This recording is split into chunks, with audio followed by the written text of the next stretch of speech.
Maharashtra today 24 news सत्य परिस्थितीचा सविस्तर आढावा।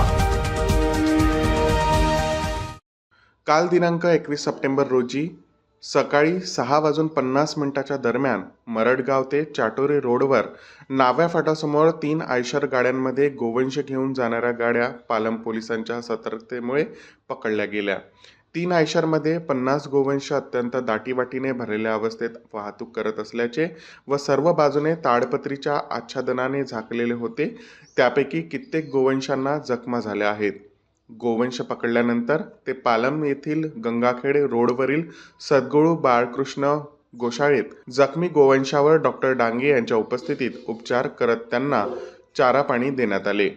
फिर्यादी कैलास देवगरे पोलीस उपनिरीक्षक यांच्या फिर्यादीवरून शेख कलीम शेख युसुफ, आखिल खान शब्बीर खान, शेख रहीम शेख सुकूर, मुबारक शाह वजीर शाह, वसीम मुस्तफा शेख, अरबाज महबूब कुरेशी, रज्जाक मिरखान तडवी, नासेर नजीर शेख या 8 आरोपींवर महाराष्ट्र प्राणी संरक्षण प्रतिबंधक अधिनियम कायद्यानुसार विविध कलमांखाली गुन्हा दाखल करण्यात आला आहे।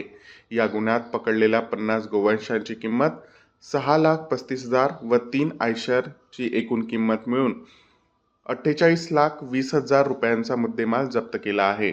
सदरील गुन्ह्यातील आरोपींना सायंकाळी 8 वाजता कोर्टासमोर हजर केले असता आरोपींना मध्यवर्ती कारागृहात रवानगी केली आहे।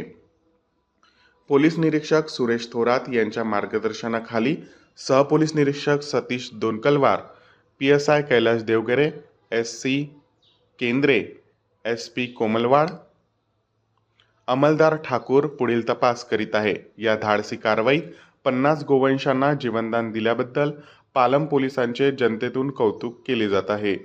50 गोवंशापैकी एक अत्यंत जखमी अवस्थेत असलेल्या गोवंशावर उपचार चालू असताना रात्री 10:30 वाजता देवास्न्या झाले असल्याने वैद्यकीय अधिकारी डॉक्टर डांगे यांच्या मार्गदर्शनाखाली पोस्टमार्टम करून आज सकाळी सहपोलीस निरीक्षक सतीश दोनकलवार यांच्या उपस्थितीत अंत्यविधी करण्यात आला।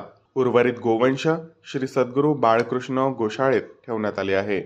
महाराष्ट्र टुडे मराठीसाठी ब्युरो रामप्रसाद मणियार, पालम, परभणी।